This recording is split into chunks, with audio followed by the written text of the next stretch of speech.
Hello and welcome. My name is Sunshine Amos, the CEO and Project Manager, Sunshine Resources. In this video, we shall be talking about some of the basic things you will do when making bar soap. And so if you have not watched a full-fledged video on how to make bar soap, I have dropped a link in the description box below this video. And if you're new to this channel, I suggest you click on the subscription button so that you get posted of all our videos and resources each time we upload them. Now, just like I said earlier, in this particular video, we shall be talking about what you need to do when making bar soap, and I will also attempt to answer some of your frequently asked questions and also throw light on marketing strategy.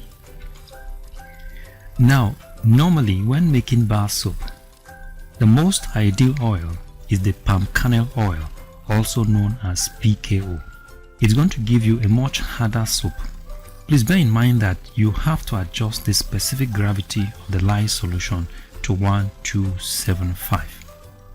Okay, and just like I said in the main video, when making bar soap, the two most important ingredients are the PKO and lye solution. All other materials are not necessary. We call them additives. Okay, you can only use additives such as sodium sulfate, sodium silicate, soda ash, borax or kaolin if you want to boost the quality and quantity of your soap. Otherwise, just by combining lye and palm kernel oil is enough to give you a good quality soap. Okay, you can take off from there. I usually suggest that if you want to run a test production or you are doing soap for the first time, I suggest that you leave the additives alone. Just combine your lye and palm kernel oil just to see how your soap is going to come out. Okay, all right. Now the next thing we're going to talk about is measurement.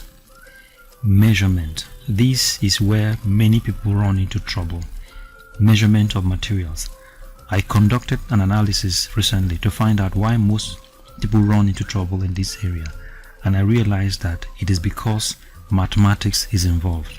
I remember back then in school, most people don't like doing mathematics, and to some that even understand the mathematics, they don't know how to apply it to soap production, because in the math class we are not taught how to apply maths in event of life.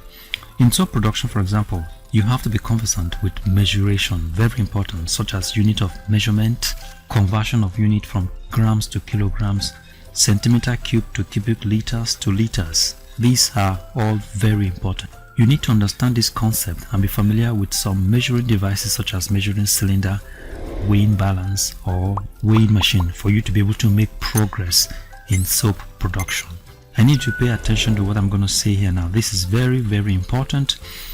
When making bar soap, whatever quantity of lye that you want to use, make sure you make use of 2 times the quantity of oil.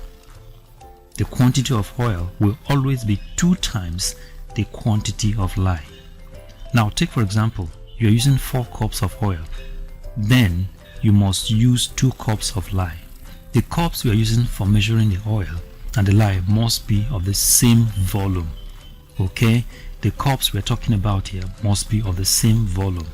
4 cups of oil will require 2 cups of lye, the same size of cup. Do not use a bigger cup for oil and use a smaller cup for lye. That will not work. You have to use the same size of cup for the 2 liquid. 4 cups of oil will definitely require 2 cups of lye. 4 cups of oil will definitely require 2 cups of lye. And just like I said earlier, the size of the cup does not matter as long as you maintain the same ratio. Now, if you want to use bucket, it's the same ratio. 4 buckets of oil and 2 buckets of lye. 4 buckets of oil, 2 buckets of lye. The size of the bucket should be kept constant. The size of the bucket should be kept constant, the same size. Don't use a bigger bucket for measuring oil and use a smaller bucket for measuring lye and say bucket is bucket. No, that doesn't work. It has to be same size of bucket. The size of the bucket must be kept constant because we are working with ratio here. There must be a constant. Okay, now even if you're using spoon, let's say you're using spoon, okay, here you're going to use 4 spoons of oil and 2 spoons of lye. same size of spoon. Okay, same size of spoon. We are maintaining the same ratio. Now if you're using 8 cups of oil, it means that by this ratio you're going to measure 4 cups of lye. The ratio of lye to oil must be 1 to 2. The ratio of lye to oil must be 1 to 2. The amount of oil used must be 2 times that of lye. This is by default the amount of materials that will make your soap not to be toxic to the hands of the user. Okay, and by default is assumed that when you make use of 8 cups of oil and 4 cups of lye, you will notice that the quantity of oil is 2 times that of lye, and by default all the oil will neutralize the quantity of the lye to form soap. Okay, so even if you're using drum, it is supposed that 4 drums of oil will always take 2 drums of lye. Now the next thing I want to talk about is the mold. When making practice at home, you want to practice how to make bar soap. You can use any mold, it doesn't matter. You can improvise any plastic material or wood material for your mold. But if you want to go commercial, silicone mold is the best.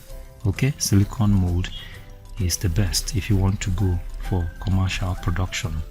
Now the next point I want to talk about is the business side of it. This is where most people are interested in. Sometimes people call me to ask me, I want to go into bar soap and I want to go into commercial production of bar soap. And the first question I ask them is that, have you done bar soap production before? And most of the time the answer I get is no. This is what I tell them. First thing first, forget about the business side of it. First thing first, learn to master the art and craft of soap making. You can only achieve this by practicing production at home. Prepare soap for the family use and test your ability to perform a skill. This is very important. You need to understand who you are. You want to go into a venture. Are you really good in it? Are you talented in it? Test your performance. Test your ability to perform a skill. After you have learned how to do something, test your ability to do it. Can you do it? Repeat the process as many times as possible and see how your skill develops. This is very important. When you make the soap, use it to wash your clothes and draw conclusion about your soap. If it is nice, if it foams very well, make sure you draw an objective conclusion for yourself. Do not say it's fine just because you want to glorify yourself. Now, if you cannot draw any logical conclusion, then give it to neutral people to use it in form of survey and get a feedback from them.